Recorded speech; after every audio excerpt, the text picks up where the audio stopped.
दोस्तों बहुत बहुत स्वागत है आप सभी का हिंदी मीडियम के इस नंबर 1 चैनल शुभम क्लासेस पर। दोस्तों अगर आप क्लास 12 की स्टूडेंट हो और आपको यूपी बोर्ड 2022 का पेपर देना है, 24 मार्च को आपको हिंदी का पेपर देना है और आप चाहते हो कि आप पहले पेपर में 100 में से 95 मार्क्स स्कोर करो, तो ये वीडियो आपके लिए, क्योंकि आज के इस वीडियो में हिंदी के पेपर में आपके टोटल 14 प्रश्न आएंगे और आपको 3 घंटे 15 मिनट में करने हैं। आज के इस वीडियो में जो मैं आपको पेपर बताने वाला यूपी बोर्ड ने जारी किया, और सबसे इंपॉर्टेंट बात है, अगर आप 23 मार्च को आधी रात को भी ये वीडियो देख रहे हो तो आप इस वीडियो को देखकर जीरो से हीरो बन सकते हो, क्योंकि एक एक क्वेश्चन को कैसे करना है, क्या आएगा, किस तरीके से आज रात में आपको उसको तैयार करना है, कैसे लिखना है, सब कुछ मैं आपको डिटेल बताऊंगा। मैं आपसे रिक्वेस्ट करूंगा इस वीडियो को आप शुरू से अंत तक जरूर देखना, क्योंकि ये यूपी बोर्ड का सबसे नंबर 1 चैनल है। इस चैनल से पढ़ाई करके काफी बच्चे 90-95% यूपी बोर्ड में स्कोर कर चुके हैं। अगर आप इस वीडियो को लास्ट तक देखोगे तो जब आप एग्जाम हॉल में निकलोगे तो आप कहोगे शुभम क्लासेस में जो बताया गया वही आया। तो आपसे रिक्वेस्ट है इस वीडियो को शुरू से अंत तक जरूर देखना। और मैं वीडियो को स्टार्ट करने से पहले आपसे बोलूंगा चैनल को सब्सक्राइब कर बेल आइकन प्रेस कर लो, जिससे आपको हर सब्जेक्ट की वीडियोस डेली देखने को मिल सके। सबसे पहले आपके सामने देखो एक पेपर देखने को मिल रहा है जो यूपी बोर्ड ने जारी किया है अपने वेबसाइट पर। आज की इस वीडियो में इसका लाइव सॉल्यूशन बताऊंगा मैं आपको, और आपको कैसे किस तरीके से क्वेश्चन को तैयार करना है, एक एक क्वेश्चन को बताऊंगा। अगर आप इस पेपर को तैयार कर लेते हो तो आप हिंदी में बहुत आराम से सभी क्वेश्चन को कर ले जाओगे। देखो सबसे पहले 3 घंटे 15 मिनट मिलेंगे, टोटल 100 मार्क्स का पेपर रहेगा। आप खंड क से शुरू करोगे, ठीक है। खंड क में सबसे पहले आपके बहुविकल्पी क्वेश्चन रहेंगे। जैसा पहला क्वेश्चन है, शिक्षा का उद्देश्य निबंध के लेखक हैं भारतेंदु हरिश्चंद्र जी, संपूर्णानंद, मोहन राकेश, रामकृष्ण दास, ठीक है। तो इसका करेक्ट जवाब कौन है आप कमेंट बॉक्स में बताते चलो, ठीक है। शिक्षा का उद्देश्य निबंध के लेखक संपूर्णानंद जी, ऑप्शन नंबर 2 इसका सही हो जाएगा, ठीक है। बात करते हैं सेकंड क्वेश्चन की। लल्लू लाल की रचना है, आपको बताना है, 4 ऑप्शन आपको दिया गया है। लल्लू लाल की रचना है सुख सागर, प्रेम सागर, परीक्षा गुरु या रानी केतकी की कहानी, ठीक है। तो लल्लू लाल की रचना कौन है? प्रेम सागर। इसका भी करेक्ट जवाब हो जाएगा ऑप्शन नंबर 2, ठीक है। बात करते हैं जो नेक्स्ट क्वेश्चन आपके लिए है, पर्दा कहानी के लेखक है, ठीक है। पर्दा कहानी के लेखक कौन है? प्रेमचंद, जयशंकर, अमरकांत या यशपाल। तो करेक्ट जवाब पर्दा कहानी के लेखक यशपाल जी। आपको जिन भी क्वेश्चन का जवाब आते जा रहा है आप उनको करते चलो कमेंट बॉक्स में, ठीक है। फिर घ क्वेश्चन है, आवारा मसीहा के रचनाकार है, आपको बताना है आवारा मसीहा के रचनाकार कौन है, ठीक है। तो आवारा मसीहा के रचनाकार विष्णु प्रभाकर जी है, ठीक है। तो ऑप्शन नंबर 1 इसका सही हो जाएगा। फिर वही 5वां क्वेश्चन आपसे पूछेगा कि बाण भट्ट की आत्मकथा के लेखक है। इसी तरीके से आपसे बहुविकल्पी क्वेश्चन पूछेगा, तो महावीर प्रसाद द्विवेदी जी, सरदार पूर्ण सिंह जी, वासुदेव शरण अग्रवाल या हजारी प्रसाद द्विवेदी, ठीक है। तो बाण भट्ट की आत्मकथा के लेखक हजारी प्रसाद द्विवेदी जी है, ठीक है। ये 5 नंबर का आपका बहुविकल्पी क्वेश्चन रहेगा। फिर क्वेश्चन नंबर 2 भी आपका बहुविकल्पी रहेगा, कामायनी किस युग की रचना है, ठीक है। सभी को पता है कि कामायनी किस युग की रचना है? छायावादी युग, ठीक है। तो ऑप्शन नंबर 2 इसका सही जवाब हो जाएगा। फिर नेक्स्ट क्वेश्चन है, निम्नलिखित कवियों में से कौन प्रगतिवादी युग का है? आपको बताना है अग्रदास, तुलसीदास, नंददास, रामधारी सिंह दिनकर, ठीक है। इस क्वेश्चन का जवाब सभी बच्चे कमेंट बॉक्स में बताएं। नेक्स्ट क्वेश्चन आपसे जो पूछा है, तार सप्तक का प्रकाशन वर्ष है, आपको बताना है 4 ऑप्शन है, 1941 ईस्वी, 1943 ईस्वी, 1954 ईस्वी या 1947 ईस्वी, ठीक है। तो इसका करेक्ट जवाब कौन है? 1943 ईस्वी। तार सप्तक का प्रकाशन वर्ष 1943 ईस्वी, ठीक है। फिर द्विवेदी युग की रचना नहीं है, प्रिय, प्रवास, साकेत, भारत भारती या कामायनी, ठीक है। इस क्वेश्चन का जवाब भी आपको कमेंट बॉक्स में देना है। फिर आपकी लास्ट क्वेश्चन जो 10वां क्वेश्चन पूछेगा, निम्नलिखित में से कौन सी कृत महाकाव्य नहीं है, ठीक है। इसमें से बताना है कि कौन सी कृत महाकाव्य नहीं है, ठीक है।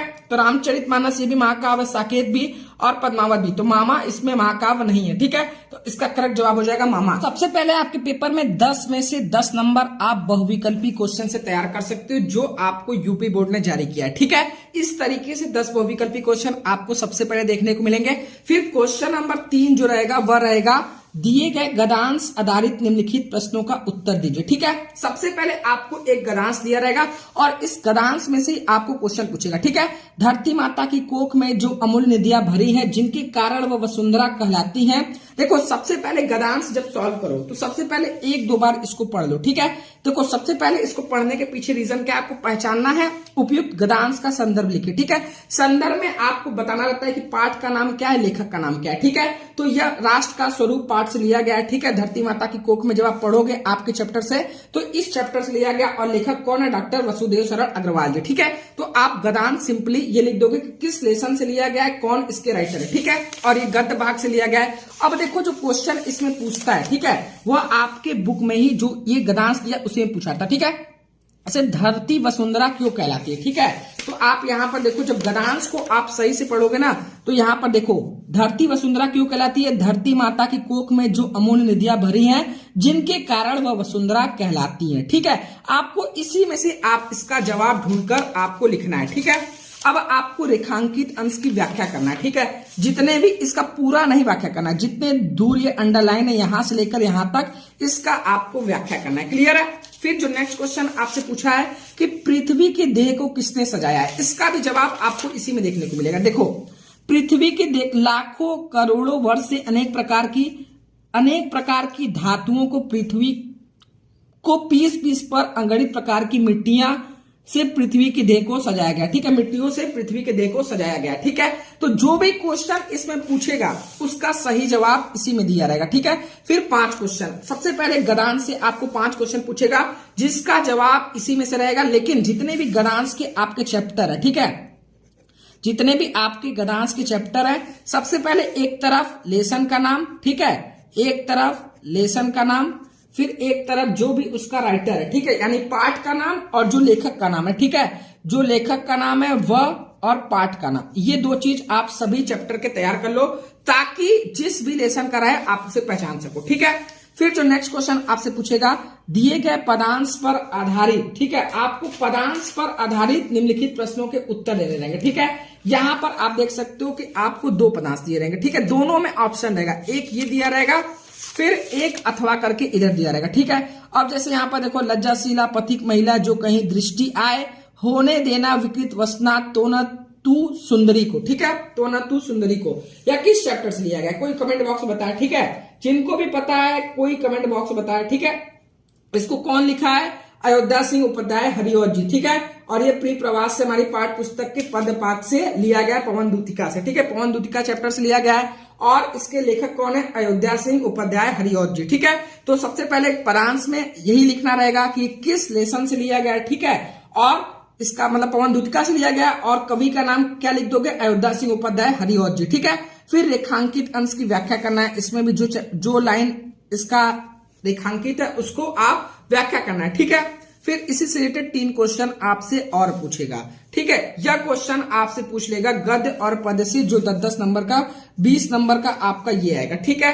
तो गद्य और पद्य से, गद्य का क्वेश्चन उसी में से पूछा रहेगा, पद्य में से आपको भी क्या करना है, जितने भी चैप्टर हैं उनके सबसे पहले जो जिस लेसन से लिया गया, ठीक है, जो भी शीर्षक है उसका और फिर कवि का नाम, ठीक है। जैसे ये अयोध्या सिंह उपाध्याय हरिऔध जी द्वारा लिखा गया है, तो इस राइटर का नाम आपको पता रहना चाहिए, तभी आप पदांश में लिखोगे, क्योंकि पदांश पर आपको यही लिखना है, ठीक है।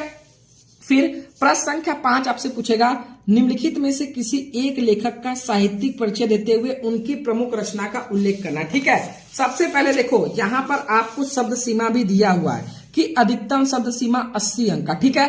और आपको 3 ऑप्शन देगा, सबसे पहले आचार्य हजारी प्रसाद द्विवेदी, एपीजे अब्दुल कलाम, वासुदेव सरल अग्रवाल, ठीक है। इन तीनों को आपको तैयार करके जाना है और 80 वर्ड में, ठीक है। फिर आपका एक लेखक का हो गया।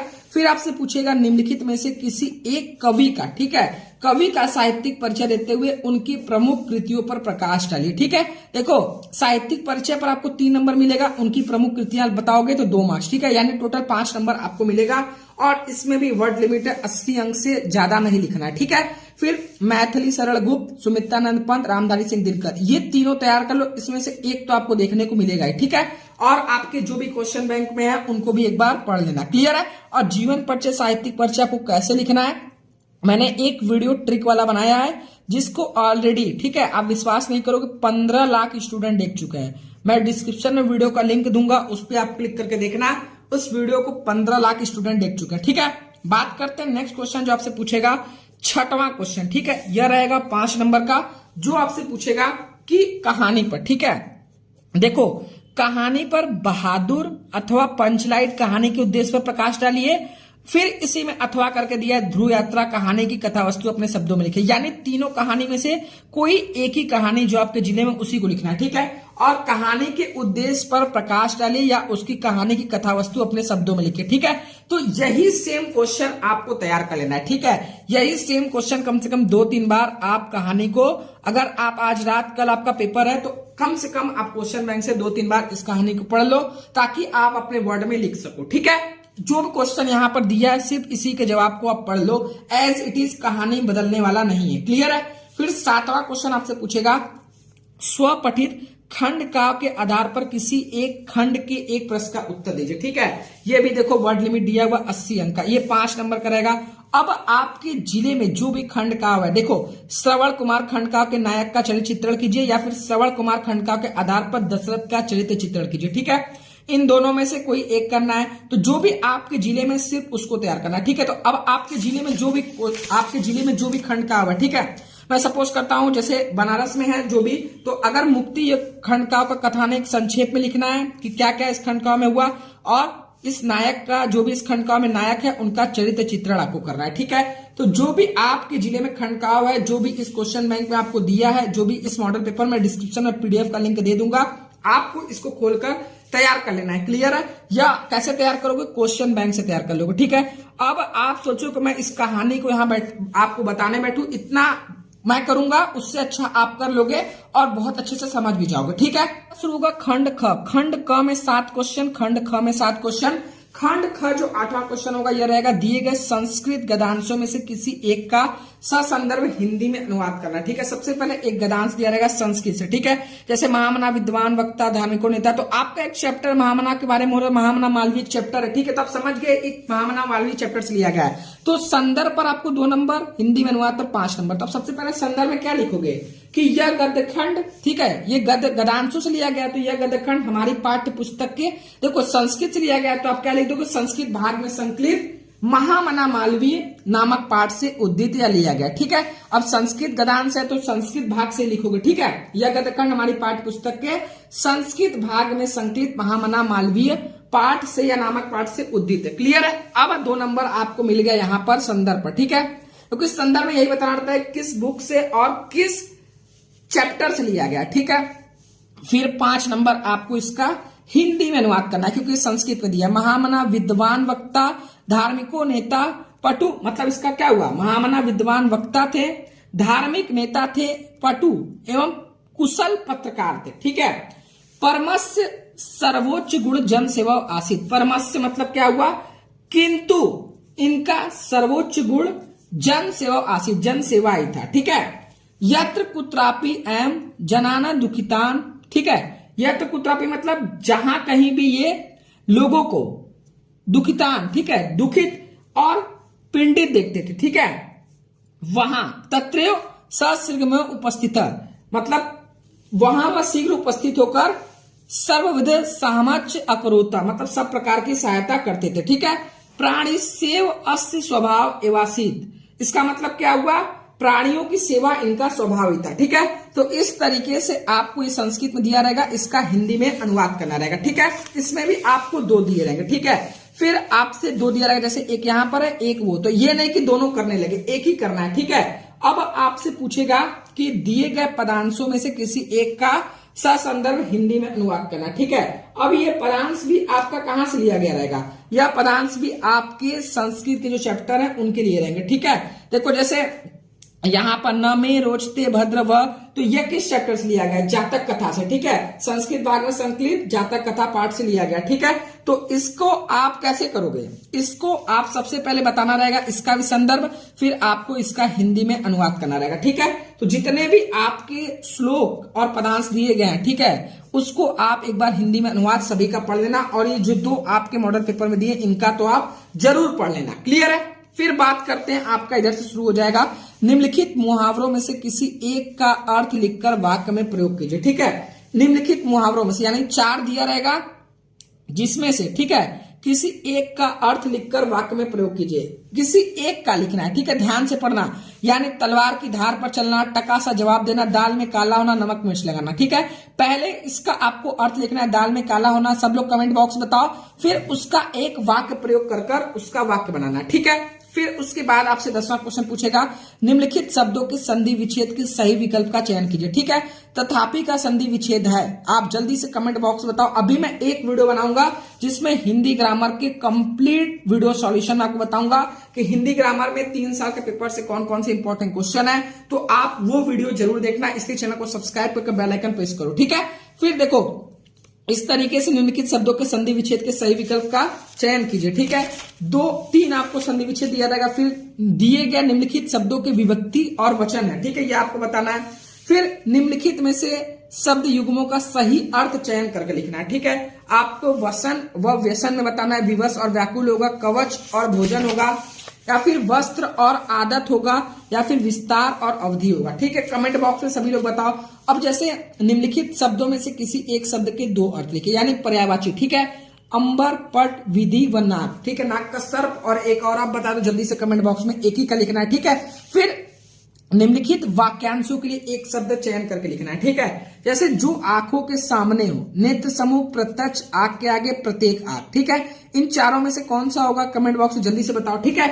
फिर जानने की इच्छा रखने वाला, जानकार, ज्ञानी, जिज्ञासु या बुद्धिमान, क्या बोलेंगे, जानने की इच्छा रखने वाला। आप सभी कमेंट बॉक्स में बताओ ताकि मुझे भी पता चले आपकी तैयारी कितनी हो गई। कल आपको पेपर देने जाना है, ठीक है। फिर आपसे पूछेगा निम्नलिखित में से किन्हीं 2 वाक्यों को शुद्ध करके लिखना है, ठीक है। जैसे तुम तो कुर्सी पर बैठे हो, या इस सरोवर में अनेक कमल खिले हैं, अनेकों कमल खिले हैं, ठीक है। ये देखो, यह वाक्य अशुद्ध है, इसको आपको शुद्ध कर 2 लिखना है, ठीक है। फिर आपसे पूछेगा वीर रस अथवा हास रस का स्थायी भाव के साथ उदाहरण अथवा परिभाषा लिखे, ठीक है। तो जितने भी आपके रस है, सबसे पहले उनका उदाहरण और उनका परिभाषा आपको तैयार करना है, 2 नंबर इस पे मिलेगा। श्लेष अथवा उत्प्रेक्षा अलंकार का लक्षण व उदाहरण आपको लिखना है। फिर दोहा अथवा सोरठा छंद का मात्रा सहित लक्षण तथा उदाहरण लिखना है, ठीक है। इसको आपको लिखकर याद करना पड़ेगा, यह आपको 6 नंबर दिलाएगा, ठीक है। फिर इस बार 2 पत्र आएंगे। सबसे पहले देखो, बैंक में खाता खोलने के लिए बैंक प्रबंधक को आवेदन प्रार्थना पत्र लिखने के लिए आएगा, ठीक है, और एक आवेदन पत्र। या फिर शहर में फैली संक्रामक बीमारी की तरफ जिला अधिकारी का ध्यान आकर्षित करने के लिए आवेदन या प्रार्थना पत्र लिखना है, ठीक है। ये 2 वीडियो मैंने बनाया है कि पत्र और निबंध किस तरीके से लिखना है, ठीक है। देखो, पत्र में जो आप विषय लिखो वह क्लियर लिखना रहना चाहिए कि आप किस विषय, किस कारण से पत्र लिख रहे हो, ठीक है। और पत्र और निबंध का आपको वीडियो देख लेना है। सबसे इंपॉर्टेंट देखो, निबंध जो 9 नंबर का रहेगा, निम्नलिखित विषयों में से किसी एक पर अपनी भाषा शैली में निबंध लिखना है। जैसे देश में बेरोजगारी की समस्या, आतंकवाद की समस्या, वृक्षारोपण का महत्व, विद्यार्थी और राजनीति, देश की समृद्धि और विकास में समाचार पत्रों की भूमिका, ठीक है। तो सबसे पहले इन 5 में देख लो कि कौन सा किस टॉपिक पे आप लिख सकते हो, ठीक है। और ये नहीं कि कहानी की तरह आपको लिख देना है। कहानी की तरह लिखोगे तो 9 नंबर में से आपको 5 नंबर दे दिया जाएगा। आपको सब हेडिंग बनाकर लिखना है, ठीक है। सब हेडिंग, अब जैसे बेरोजगारी की समस्या पर आप लिख रहे हो तो बेरोजगारी से कैसे आप निजात दिला सकते हो, क्या क्या इसमें हम कर सकते हैं कि जिससे बेरोजगारी की समस्या दूर हो सकती है, वह सब पॉइंट आपको लिखना है, ठीक है। अगर आप सब हेडिंग बनाकर लिखोगे, जो भी इंपॉर्टेंट पॉइंट हो उसको हाईलाइट करके लिखोगे तो वह आपके लिए सबसे बेस्ट रहेगा, ठीक है। यह आपके लिए सबसे बेस्ट रहेगा। जितने भी स्टूडेंट इस वीडियो को देख रहे हैं, सबसे पहले मैं आपको बता दूं, अगर आप हिंदी में 95% स्कोर करना चाहिए तो जिस तरीके से मैंने बताया आप इस तरीके से तैयारी करो। इसी टाइप के क्वेश्चन सेम टू सेम आपको देखने को मिलेंगे और 3-4 मिस्टेक आपको नहीं करना। सबसे पहले कि बच्चे क्या सोचते हैं कि मैं क्वेश्चन नंबर 1 से करूं, ठीक है, सीरियल वाइज करें, तो ये मिस्टेक आपको नहीं करना है। आपको जहां से जो क्वेश्चन सबसे पहले आ रहा है सबसे पहले उसे सही करना है, ठीक है। और जैसे देखो, हिंदी के पेपर में आपको ये गलती नहीं करना है। जैसे देखो, अब आप गद्यांश में पदांश में 2 है, तो आप इन दोनों में कौन सा कर रहे हो वो क्लियर रहना चाहिए। यानी जो भी आप प्रश्न संख्या लिखो, ठीक है, क्वेश्चन नंबर, ठीक है, वह आप आंसर उसका क्लियर रहना चाहिए, किस क्वेश्चन का आप जवाब दे रहे हो, ठीक है। और पेपर कोड को आपको सही से भर के आना है, पहला पेपर है। फिर तीसरा, देखो सभी क्वेश्चन को आपको अटेम्प्ट करना है, ठीक है, एक भी क्वेश्चन को छोड़ना नहीं है, क्योंकि निगेटिव मार्किंग तो है नहीं, तो एक भी क्वेश्चन को आपको छोड़कर नहीं आना है। और सबसे इंपॉर्टेंट बात है ये नहीं कि आप पता चला निबंध आप 7 पेज पर लिख रहे हो, 2 घंटा आप निबंध या 1.5 घंटा आप निबंध में लिख दिए, बाकी आप टाइम अपना गंवा दिए, बाकी क्वेश्चन को अटेम्प्ट ही नहीं किया। ठीक है, टाइम मैनेजमेंट बहुत जरूरी है, तो इसलिए 1-2 पेपर अभी सॉल्व कर लो ताकि आप 3 घंटे 15 मिनट में आप अच्छे से पेपर को सॉल्व कर लो। ये नहीं कि आप निबंध को ही 1.5-2 घंटा दे दिए और बाकी क्वेश्चन को जो छोटा छोटा था उसको छोड़ दिए। ठीक है, यह गलती आपको नहीं करना है। अभी मैं व्याकरण के लिए एक वीडियो लेकर आऊंगा जिसमें पूरे व्याकरण को किस तरीके से तैयार करना है। तो जितने भी स्टूडेंट इस वीडियो को देख रहे हैं, ठीक है, अगर आपको वीडियो पसंद है प्लीज वीडियो को लाइक करो। कोई भी कंफ्यूजन है तो कमेंट बॉक्स में बताओ। चैनल पर है तो सब्सक्राइब करके बेल आइकन प्रेस करो ताकि आपको इसी तरीके से हर सब्जेक्ट की वीडियो देखने को मिल सके। और जो भी स्टूडेंट की तैयारी नहीं हुई है, अभी मैं आपको बता दूं, अभी आप सिर्फ 149 रुपए में हमारे इस ब्रह्मास्त्र बैच में जुड़ सकते हो, जिसमें आपका जो पेपर खत्म होते जाएगा, जो पेपर आएगा उसमें बताया जाएगा कि आपको किस तरीके से तैयारी करना है। सभी सब्जेक्ट के important long question, short question आपको प्रोवाइड किए जाएंगे, जिससे आप कम समय में ज्यादा मार्क्स स्कोर कर सके। ठीक है, तो आप सबसे पहले Shubham classes app play store से डाउनलोड करो या फिर डायरेक्ट आप इस नंबर से पेमेंट कर जुड़ सकते हो। ठीक है, जितने भी स्टूडेंट इस वीडियो को देख रहे हैं, वीडियो को हर जगह शेयर कर देना ताकि आपको ये वीडियो सभी स्टूडेंट तक पहुंच सके। और आप चाहते हो कि नेक्स्ट इंग्लिश का भी इसी तरीके से वीडियो बनाऊं, तो अगर इस वीडियो पर 10,000 लाइक आएंगे तो मैं आपको इंग्लिश का हर सब्जेक्ट का इसी तरीके से वीडियो प्रोवाइड करूंगा। ठीक है, आज के लिए इतना ही, मिलते हैं नेक्स्ट वीडियो में, तब तक के लिए जय हिंद जय भारत।